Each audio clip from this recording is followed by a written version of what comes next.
तो application of योग, योग के अनुप्रयोग जो हमारे पाठ्यक्रम में है वो योग के अनुप्रयोग।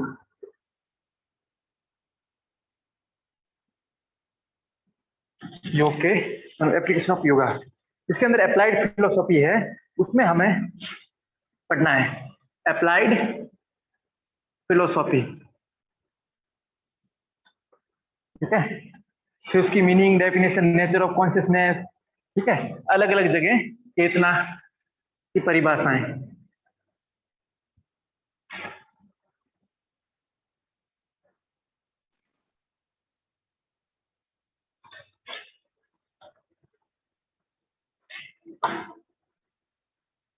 तो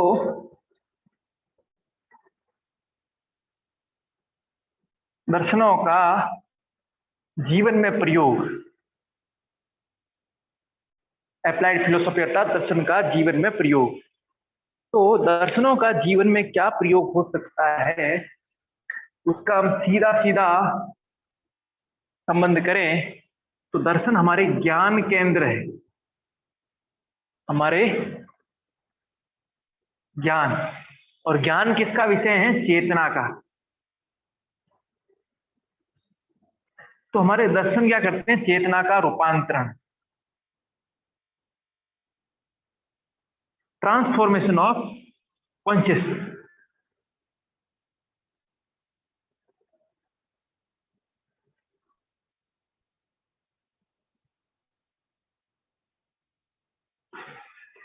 तो किस प्रकार दर्शन का जीवन में प्रयोग हो, तो बहुत ही सुंदर तरीके से महर्षि पतंजलि कुछ कुछ चीजें बताते हैं, वो अप्लाइड फिलोसॉफी है।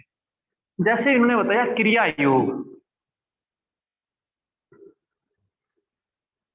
समाधि भावनार्थ क्लेश अनुकरणार्थ। चलो समाधि तक तो नहीं, लेकिन क्लेशों का अभाव तो हो जाता है। क्लेश अर्थात दुख। तो ये अप्लाइड प्रयोग हो गया क्रिया योग का। तो क्रिया योग क्या करता है, तप, स्वाध्याय और ईश्वर प्रणिधान के माध्यम से, तप, स्वाध्याय, ईश्वर प्रणिधान के माध्यम से वो ये जो चेतना है, इस चेतना क्योंकि चित्त पर निर्भर है, तो इस चित्त को कैसा बना देता है, सतोगुणी बना देता है। और सतोगुणी चित्त कैसा होता है, प्रसन्न अभिमुख हो जाता है, एकाग्र हो जाता है, दुख से रहित हो जाता है, दुख से रहित हो जाता है। तो ये क्रिया योग दुख से रहित करता है। तप के माध्यम से, तप कैसे करता है, तो काय इंद्रिय शुद्धि, अशुद्धि क्षया तप, काय और इंद्रिय, शरीर की और इंद्रियों की तो शुद्धि दे देता है।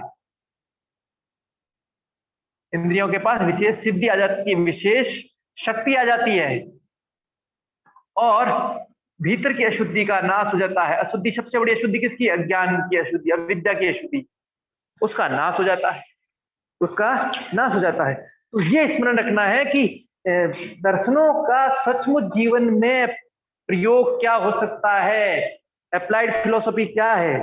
तो दर्शन के सूत्रों का जीवन में प्रयोग करने पर जो परिणाम प्राप्त हो रहे हैं, वे परिणाम अप्लाइड फिलोसॉफी हैं, ये योग के अनुप्रयोग हैं। तो इसको हमें सोचना है, इसको हमें सोचना है।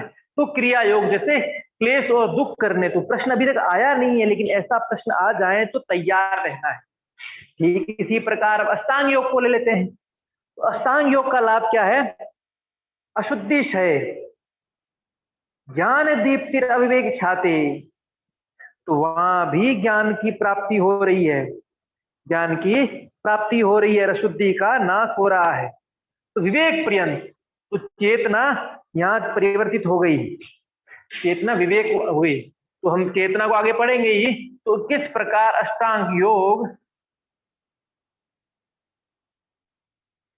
चेतना को परिवर्तित कर रहा है, चेतना को परिवर्तित कर रहा है।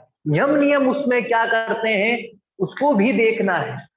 यम नियम क्या परिवर्तित करते हैं, आसन क्या करता है, वो हम सबको पता है, वो सबको पता है। तो यम नियम, आसन, प्राणायाम, प्रत्याहार, धारणा, ध्यान और समाधि सबके अपने प्रयोग हैं और अष्टांग योग पूरा का, तो पूरे का क्या है? अशुद्धि का नाश और दूसरा ज्ञान दीप्ति, ज्ञान का प्रकाश। कहां तक? जहां तक विवेक ख्याति है, विवेक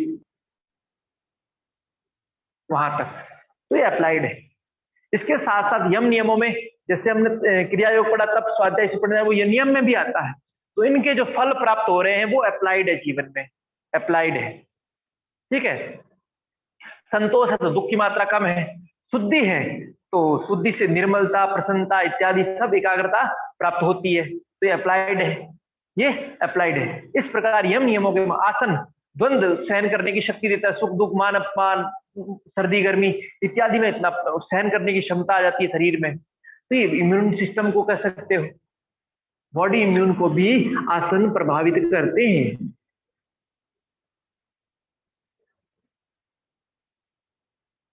मेंटल को भी करते हैं, द्वंद्व मानसिक भी होते हैं, इसलिए मेंटल इम्यून भी करते हैं। प्राणायाम भी अशुद्धि का नाश करता है, तथा चेते प्रकाश आवरण, ज्ञान का प्रकाश भी देता है, धारणा की योग्यता भी बताता है, एकाग्रता की योग्यता भी देता है। एकाग्रता था सत्वगुण, सत्वगुण अर्थात प्रसन्नता, सुख। तो हमने आयुर्वेद में पढ़ा था, दोष दो ही है त्रिगुणों में, कौन सा? रजो और तमो। अन्यथा सत्वगुण तो क्या है? दोष नहीं है, वो क्या है? वो तो जीवन का सुख का हेतु है, जीवन में सुखों का हेतु है, आरोग्यता का, स्वास्थ्य का हेतु है। तो ज्यों ज्यों सत्वगुण बढ़ेगा, क्यों तो सुख प्रसन्नता बढ़ेगी, सुख प्रसन्नता बढ़ेगी। तो इस चीज को थोड़ा सा ध्यान रखना है, इस चीज को थोड़ा सा ध्यान रखना है कि जीवन में अनुप्रयोग कैसे है। तो यहाँ मस्तिष्क में सोचोगे तो ये आ जाएगा केवल अष्टांग, क्योंकि योग का तो अनुप्रयोग के साथ ही मैं ऐसी समझ दिया कि इसका प्रयोग ऐसे करोगे तो ये फल मिलेगा। ये योग दर्शन की सबसे बड़ी विशेषता है कि आप ऐसे करोगे तो आपको ऐसा फल प्राप्त होगा, आपको ऐसा फल प्राप्त होगा ही। बस यहां से अपने दर्शन के एप्लीकेशन शुरू होती है, अप्लाइड फिलोसॉफी है। ठीक है, इसी प्रकार क्योंकि ज्ञान है तो ज्ञान अर्थात सत्वगुण लाएगा ही लाएगा।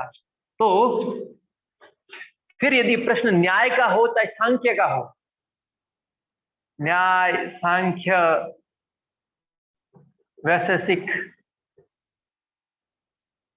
ठीक है, वेदांत, ये सब ज्ञान पर आधारित दर्शन है।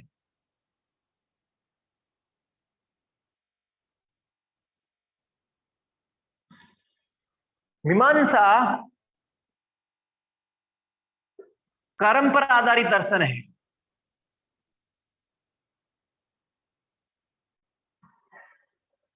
यहां ज्ञान, ज्ञान के प्रकाश से सतोगुण,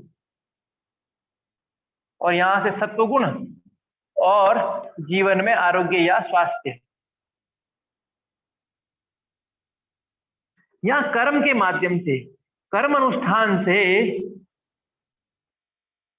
जीवन को शुद्ध पुण्यमय बनाना, पुण्य कर्म करना, उनसे सत्वगुण बढ़ाना और उससे आरोग्य या स्वास्थ्य।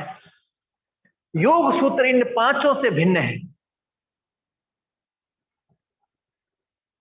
योग दर्शन में ज्ञान भी है, कर्म भी है, लेकिन कर्मों के अनुष्ठान के बाद एक शारीरिक कर्म भी है। यहां ज्ञान था, यहां केवल कर्मकांड है, मंत्रों का उच्चारण है, यज्ञ है, अभ्यास नहीं है।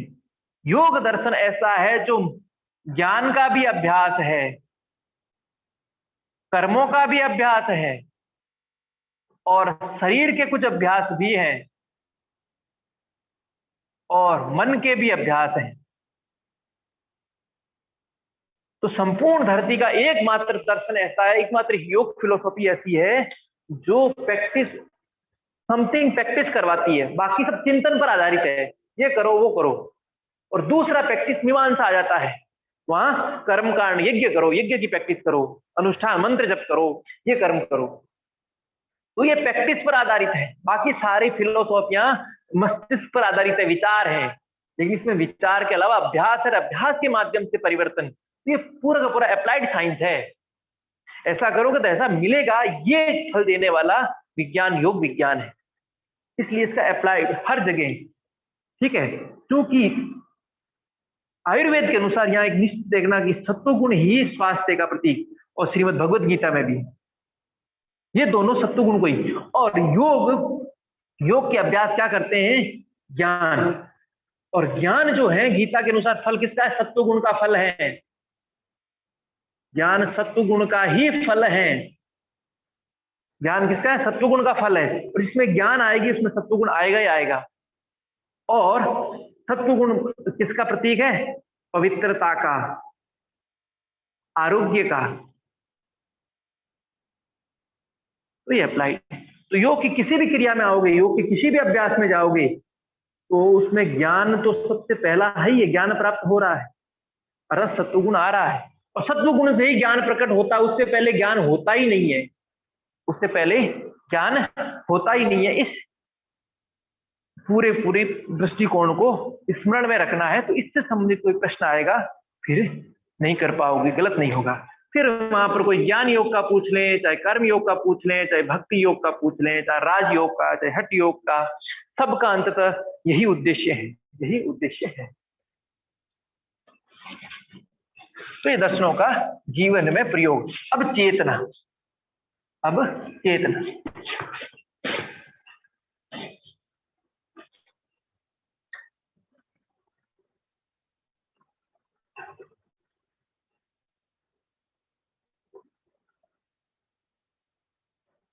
अब चेतना, कॉन्शियसनेस।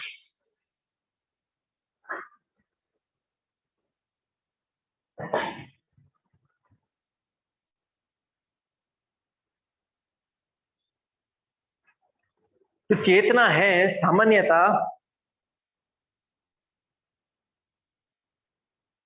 प्रयोग शब्द करते हैं, अर्थ हम लगभग जानते नहीं। अरे चेतना, ठीक है, चेतना नाम भी है। तो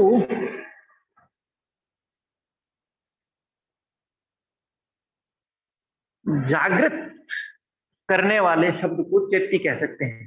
जो जागृत है वो चैत्य, तो जो जागृत करने वाली है वो चेतना कहलाती है, वह चेतना कहलाती है। ठीक है, जैसे ये सब पंखे चल रहे हैं, विद्युत जल रही है, लाइटें जल रही है, ठीक है, फोन चल रहा है अपना, इस किसके माध्यम से चल रहा है? तो इनके भीतर एक चीज है, वो है विद्युत। इसी प्रकार हमारा जो शरीर चल रहा है, ज्ञान इंद्रियां चल रही है, कर्म इंद्रियां चल रही है, पंच प्राण चल रहे हैं, जो गतिविधियां चल रही है, ठीक है। रेडियो वाला यंत्र हमारे कान है, ठीक है, लाइट वाला चीजें आंखें हैं, ग्रहण करने वाली मशीन के रूप में मुख है। इस प्रकार अलग अलग मशीनों की तरह शरीर में भी एक यंत्र है, तो वो किस एनर्जी से संचालित होती है? तो वो चेतना है। वो क्या है? चेतना। जिस प्रकार विद्युत है, ठीक उसी प्रकार यह चेतना है, यह चेतना है। ये चेतना चिति शब्द में ल्युट प्रत्यय से बनी है। चिति धातु की ल्युट प्रत्यय, चिति धातु और ल्युट प्रत्यय, इससे ये चेतना शब्द बनी है, जिसका सामान्य से अर्थ होता है वो सचेतन, संवेदन,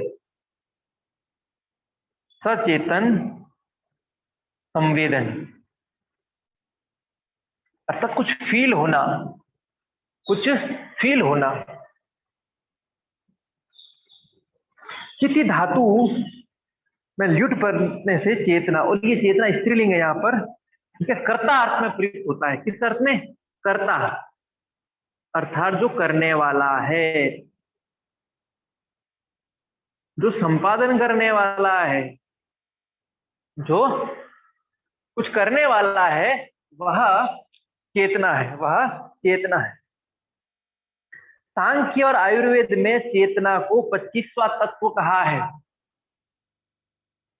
ये चेतना है, इसको सांख्य और आयुर्वेद 25वां तत्व। तो 24 तत्व तक प्रकृति, 25वां तत्व कौन है? पुरुष। तो पुरुष ही चेतना है, पुरुष ही चेतना है। पुरुष अर्थात आत्मा,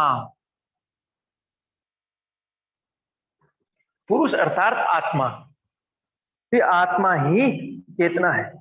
जो चित्त द्वारा अधिष्ठित हो वह चेतन कहलाता है। चेतन को ही चैतन्य कहा जाता है, जो चेतता है। चेतन है आत्मा, पुरुष, चेतना।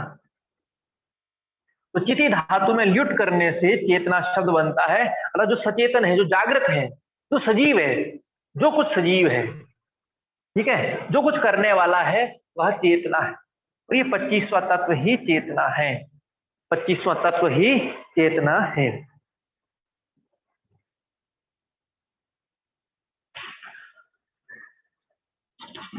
भारतीय दर्शन, भारतीय ज्ञान परंपरा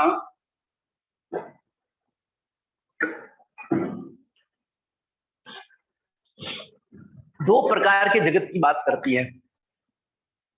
एक जगत जड़ है, दूसरा चेतन है, दूसरा चेतन है। तो इस चेतन के माध्यम से जड़ में प्रकाश होता है, इस जड़ में प्रकाश होता है, ठीक है। तो जो पुरुष है वो यहाँ चेतन है, और जो प्रकृति है वो जड़ है। प्रकृति है वो जड़ है। प्रकृति का अर्थ ये नहीं है कि नेचर, कि भाई पेड़ पौधे प्रकृति है तो ये जड़ है, नहीं। पत्थर प्रकृति है, जड़ नहीं। यहाँ प्रकृति यानी जो पंच भौतिक जो कुछ है, प्रकाश क्रिया शीलम भूतेन्द्रियात्मकम भोग। तो क्या है? प्रकाश क्रिया जो त्रिगुण से युक्त है, ठीक है। प्रकाश क्रियाशीलम भूतेन्द्रियात्मकम, जो भोग भूतों से उत्पन्न है, पंचभूतों से, जो इंद्रिय आदि है जिसमें, वह सब के सब प्रकृति है। यह प्रकृति है, जड़ है। आंखें जड़ है, आंखें नहीं देख सकती, देखने वाला कोई है। अरे यही आंखें हैं, देखने वाला चला जाता तो फिर नहीं देख सकता कोई। यही कान है, जो सुनने वाला चला जाए तो सुन नहीं सकता। यही पंचभूत, यही मिट्टी है, इसको धारण करने वाला है, इसलिए ये यहाँ है, नीचे सड़ने लग जाएगी। इसलिए मिट्टी सड़ नहीं रही है, पत्थर सड़ नहीं रहा है, पेड़ पौधा खड़ा है, तो उसके अंदर चेतना है, उसके भीतर चेतना है। इसलिए हम बोलते हैं ओम ईशावास्यमिदं सर्वम यत्किंच जगत्याम जगत। ये संपूर्ण जगत जो कुछ हमें दिख रहा है वो इस चेतन तत्व से व्याप्त है, सबके भीतर वो चेतन तत्व है। पौधे में भी है, मिट्टी में भी है, इसलिए उसके अंदर उग रहा है, कोई अंकुरण हो रहा है। नहीं तो जिससे शरीर गलता है, मिट्टी भी गल के नष्ट हो जाती। तो जिसमें चेतन नहीं रहता, जो नाशवान है, जो नष्ट की ओर जा रही है, वो जड़ है। और जो सजीव बनी हुई है, जिसको संवेदन हो रहा है, जिसके भीतर कुछ हलचल, कुछ क्रियाएं हो रही है, वह चेतन है, वह चेतन है, ठीक है। ये हुई चेतना, ये हुई चेतना। अब हमारे यहाँ चेतना भी दो प्रकार की, ये तो हमारे यहाँ जीवन दो प्रकार का, जड़ चेतन। अब चेतना दो प्रकार की है। तो चेतना दो प्रकार की क्या है? एक जीवात्मा, दूसरी परमात्मा।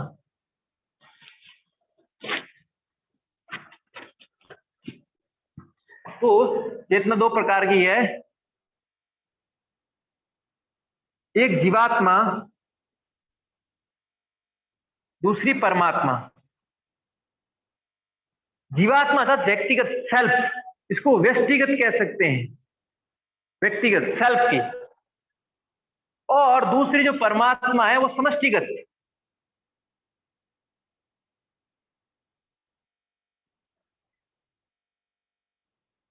ठीक है, ये व्यक्तिगत, ये समष्टि, संपूर्ण विश्व ब्रह्मांड, संपूर्ण विश्व ब्रह्मांड। ये दो प्रकार की चेतना है।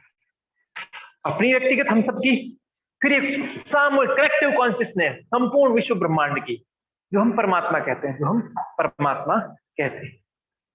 ये हुई चेतना।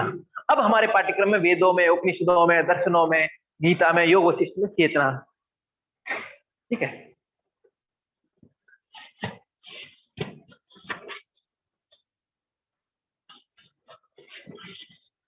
क्योंकि संपूर्ण विश्व की ज्ञान परंपरा वेद से ही आरंभ होती है। संपूर्ण विश्व की ज्ञान परंपरा वेद से ही आरंभ होती है, और वेदों में इस आत्म तत्व का वर्णन है, ठीक है। वेदों में इस आत्म तत्व का, इस चेतन तत्व का बहुत विशालता से वर्णन है। विभिन्न मंत्रों के माध्यम से ऋषि चेतना को प्रकट करते हैं, चेतना के अधिष्ठान देवताओं को प्रकट करते हैं, ब्रह्म तत्व को प्रकट करते हैं। ऋषियों ने दोनों चेतनाओं का साक्षात्कार किया, व्यष्टि चेतना का आत्म और संपूर्ण समष्टिगत चेतना का किया, दोनों का किया। इसलिए वैदिक वाक्यम ईशावास्यमिदम् अहम ब्रह्मास्मि, ठीक है, अयमात्मा ब्रह्म सोहम अस्मि। ये इस प्रकार ऋषियों ने चेतना को साक्षात किया। ये समष्टि चेतना है, ये व्यष्टि है, ये व्यष्टि व्यक्तिगत है। सर्व खलविदम ब्रह्म, खलविदम ब्रह्म, ये भी समष्टिगत है। तो ये दोनों समष्टिगत है और ये व्यक्तिगत व्यक्तिगत है। मैं ब्रह्म हूं, आत्मा ब्रह्म है, मैं वही हूं जो वो है। और ओम ईशावास्यमिदम्, सब कुछ ईश्वर है। सर्व खलविदम ब्रह्म, सब कुछ निश्चय ही ब्रह्म है, निश्चय ही ब्रह्म है। ओम इति ब्रह्म, ओम ही ब्रह्म है। इस प्रकार ये वैदिक वाङ्मय में वेद प्रकट करते हैं कि चेतना इस प्रकार की। इसके अतिरिक्त वेदों में चेतनाओं को कई नामों से पुकारा गया है। उसमें गोपा, सुपर्णा, ये चेतनाओं के नाम है। सुपर्णा, गोपा, अजोभाग, अज, जीव, अमृत्य, जो मरता नहीं अमृत्य, चरण, इत्यादि नाम हैं, इत्यादि नाम हैं। ये चेतना के नाम है, ठीक है। तो ये चेतनाओं के वेदों में नाम है, और वेद चेतना को उत्थान के लिए ही विभिन्न मंत्रों की व्याख्या करता है। और ये आगे इस प्रकार वेद के माध्यम से हम चेतना को किस प्रकार, तो वैदिक, चूंकि इसमें ध्यान रखना है, वेदों में जो योग है वो है ज्ञान परंपरा, उपासना परंपरा और कर्मकांड परंपरा, ठीक है। तो ज्ञान परंपरा के द्वारा व्यष्टिगत चेतना का साक्षात्कार और समष्टिगत चेतना का साक्षात्कार करता है साधक। व्यष्टिगत के बाद उसका उपासना के अंतर्गत वो समष्टिगत चेतना की उपासना करता है और व्यष्टिगत चेतना की उपासना करता है, उसके माध्यम से इससे साक्षात्कार करता है। और कर्मकांड के माध्यम से वो समष्टिगत और व्यष्टिगत का पोषण करता है। तो कर्मकांड पोषण कर रहा है, उपासना कांड उपासना कर रहा है, और ज्ञान कांड वाला जान रहा है। तो इनके माध्यम से चेतना को ऊंचा उठा रहा है। ज्ञान के माध्यम से अपनी चेतना को उठाकर उस व्यष्टिगत चेतना के साथ एकाकार करता है।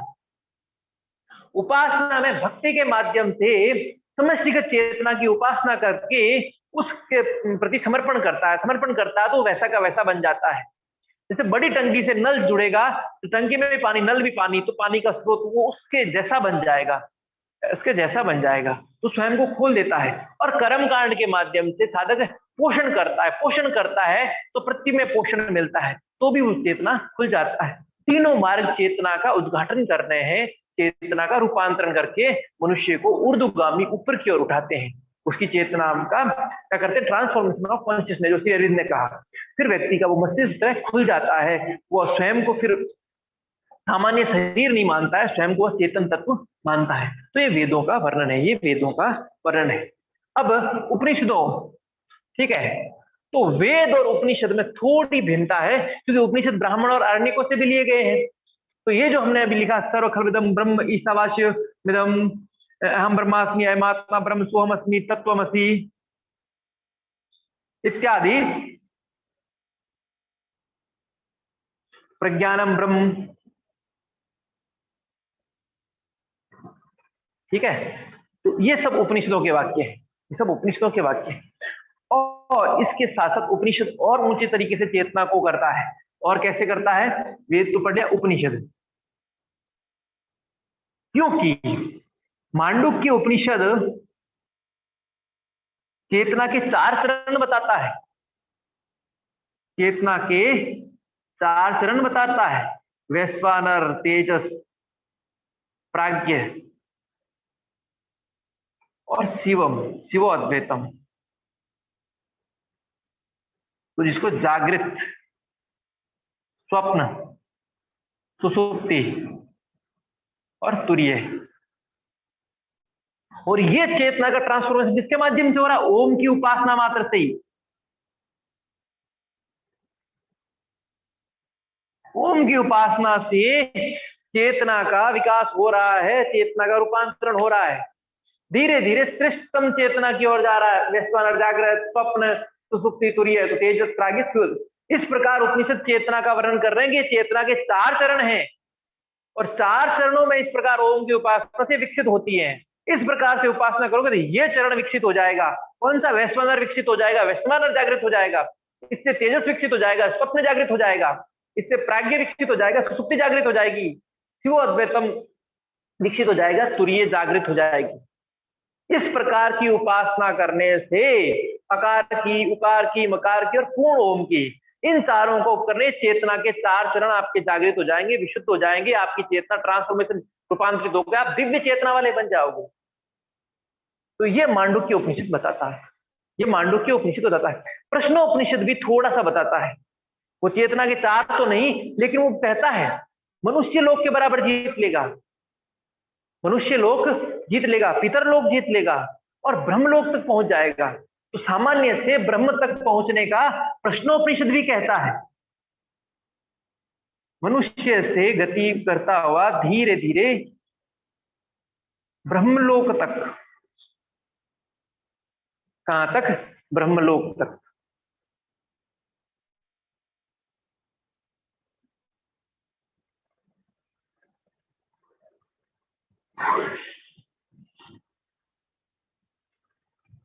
तो ये स्मरण रखना है। अब आते हैं तैत्तिरीय उपनिषद में। तैत्तिरीय उपनिषद की बात करते हैं जब हम, तो तैत्तिरीय उपनिषद क्या कहता है? ये चेतना 5 प्रकार की है। मांडुक्य 4 ही बताता है, वो कितनी बता रहा है? 5।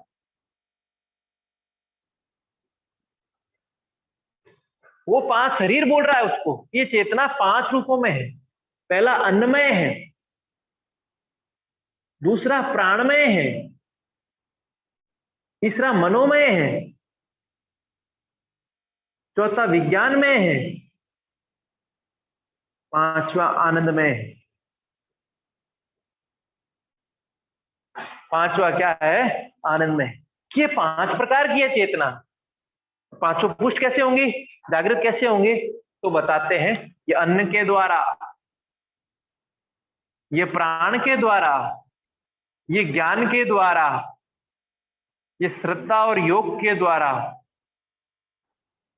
और ये आनंद के द्वारा, अर्थात समाधि के द्वारा। अच्छा अन्न खाओगे, सम्यक प्रकार का अन्न, शुद्ध अन्न, सात्विक अन्न खाओगे, अन्नमय शरीर, अन्नमय जो ये शारीरिक चेतना है ये जागृत रहेगी, इसका विकास होगा, रोगों का अभाव हो जाएगा, शारीरिक स्वास्थ्य प्राप्त हो जाएगा। इसमें वैश्वानर हो रहा था जागृत, इस वैश्वानर ये जो है ये सही स्वस्थ हो जाएगा। प्राणमय में भीतर की प्राण शक्ति है वो स्वस्थ हो जाएगी, और ये प्राणों से पुष्ट होती है, प्राणायाम से, प्राणिक क्रियाओं से। तीसरा मनोमय, चेतना मनुष्य चेतना है वो। तो बोले ज्ञान के द्वारा, वेदों के अध्ययन अध्यापन पठन पाठन के द्वारा ये चेतना विकसित हो जाएगी, ये चेतना जागृत हो जाएगी।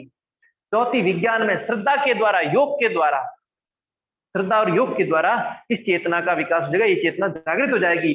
पांचवी, आनंदमयी चेतना है वो समाधि के द्वारा होगा, आनंद के द्वारा। जब आनंद में रहने लग जाएंगे तो ये चेतना भी जागृत हो जाएगी, ये चेतना भी जागृत हो जाएगी। इस प्रकार उपनिषद चेतना को समझाते। व्यक्तिगत चेतना में भी कई प्रकार है, महात्मा ब्रह्म, सोहम अस्मि, तत्वमसि, प्रज्ञानम ब्रह्म, अहम ब्रह्मास्मि, ठीक है। फिर समष्टि की चेतना में आता है तो ईशावास्यमिदं सर्वखलविदं ब्रह्म इत्यादि।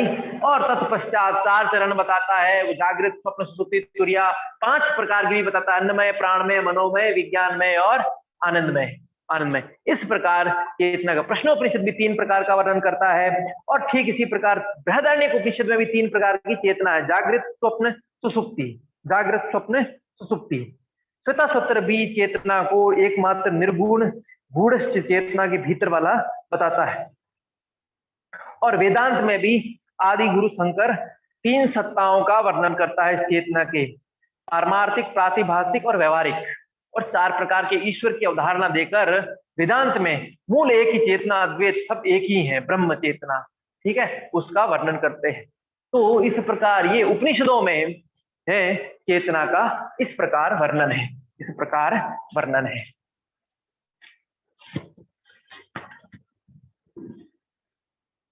किसी को अब कुछ पूछना हो तो पूछ लीजिए।